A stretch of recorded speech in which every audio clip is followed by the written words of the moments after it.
Well, hello again. This is Alan Denman on a boat on the Thames, and it's Wednesday, the 10th of April. Still fairly chilly and wild, and for the you boaters or anybody who knows about boats, we are still on red boards, which means it is too dangerous to take your boat out. The current is very strong, and we flooded 4 times since January, so it's been a fairly hellish winter, to say the least. So, welcome to the hero's journey, giving you insights, thoughts, and hopefully inspiration on the art of storytelling. So, yes, we're going to talk about conflict today. Now, one of the things that you learn when you're learning how to write stories, especially if you're writing screenplays, and you'll notice this in a lot of TV and films, that you can't have enough conflict. Never make things too easy for your protagonist. You know, there is a saying, get them up a tree and hurl stones at them and don't let them come down. They've got to work out how to get out of that tree. And one of the things that conflict does in storytelling is it pins you to the story. It glues you because we naturally want to see how conflict is resolved. So the theme of this talk today, and I think this is episode 6 in the series, is conflict. So here's a very simple example. I've used this a lot when I've taught screenwriting and storytelling, which I have done a lot in the UK, Europe, and some in North America as well. And it's a very simple demonstration. So a man goes in, or it could be a woman, a person goes into a store and goes up to the counter and says, I'd like a box of matches, please. And the shop owner or the person serving reaches behind them, gets a box of matches, the man or woman pays and says thank you, and they leave. Okay, now is that a good story? It's actually very boring, isn't it? But now let's just change things around a little bit. So a person goes into a store and says, I'd like a box of matches, please.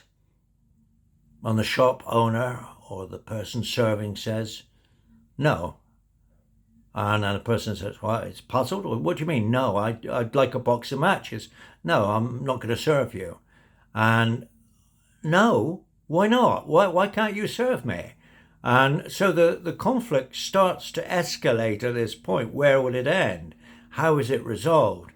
And you can see that this is now becoming much more of a story because we have very simply, which are the two major components of a story, a protagonist, that is the person asking to buy a box of matches, and an antagonist saying, no, you can't. They have opposed agendas. It's a very simple idea in a way. So protagonist and antagonist. So this is a basic principle of all storytelling, of all drama, films, television, everything. And it's very, don't make things easy for your protagonist is the basic rule here. But I wonder whether there's more to it than this, because it seems to me that we live in a world, just broadening the screen a little bit now, we live in a world that is saturated by violence and aggression and domination and exploitation and so forth, all the wars going on, Gaza, Israel, and so forth. And it would seem to me, I'm going to generalize, that we have still, after countless millennia, not learned how to resolve interpersonal or intertribal conflict.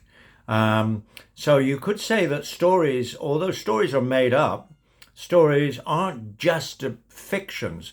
Story really is one of the functions of story, and I did ask that question last week, what is story for? Well, story can be just escapism, but it can also be an exploration of how we deal with conflict. So, and how do we deal with it? You know, the Americans say might is right. So he who has the bigger hammer wins the contest. But unfortunately, what that does is that builds resentment. And of course, what you see this in a lot of tribal conflict, and a lot of even, family conflict, marriage conflict, is it's Tweedledee and Tweedledum.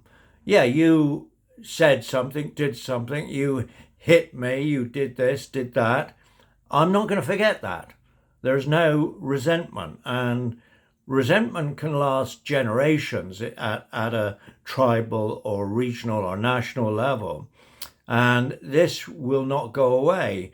So this clearly, if we're going to be at all wise in the 21st century, the rule of might is right it may produce very short-term results, but in the long term is not a solution.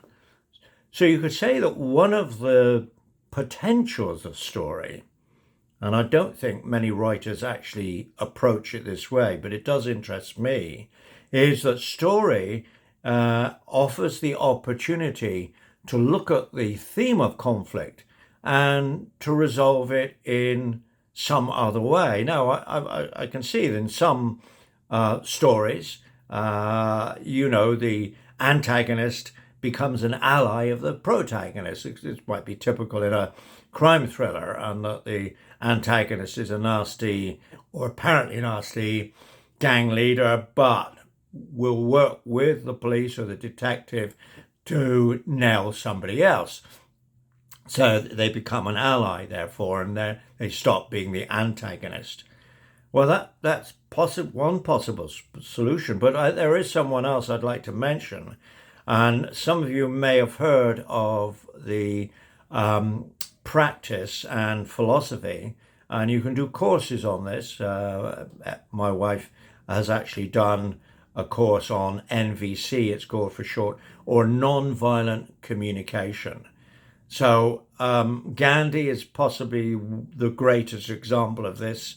He unified a nation which was deeply divided, Muslims, Hindus, different sects, different factors within that society, and he unified it non-violently. So we know this is possible. So story is not just about escapism, choosing your genre and forgetting about life for a few hours every day.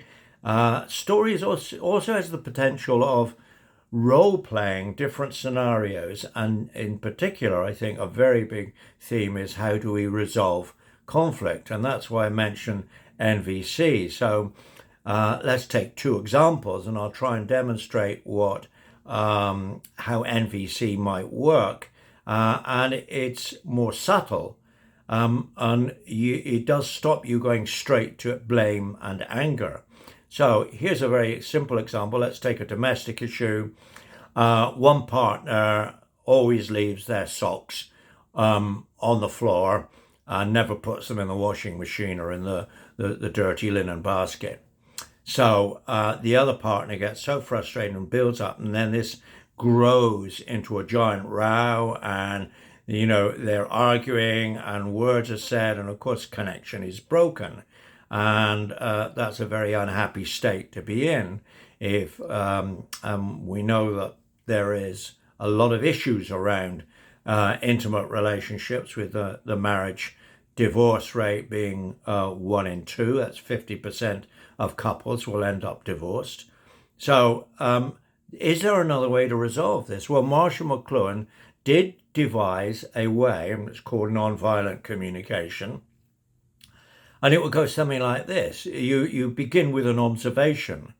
So you are controlling your emotions, and you're allowing a calmer part of your mind, to speak up. And it would go something like, begins with an observation. I observe that very frequently you leave your socks on the floor, and what this does to me, it makes me feel very irritated and also frustrated, because I've asked you many times to put them away.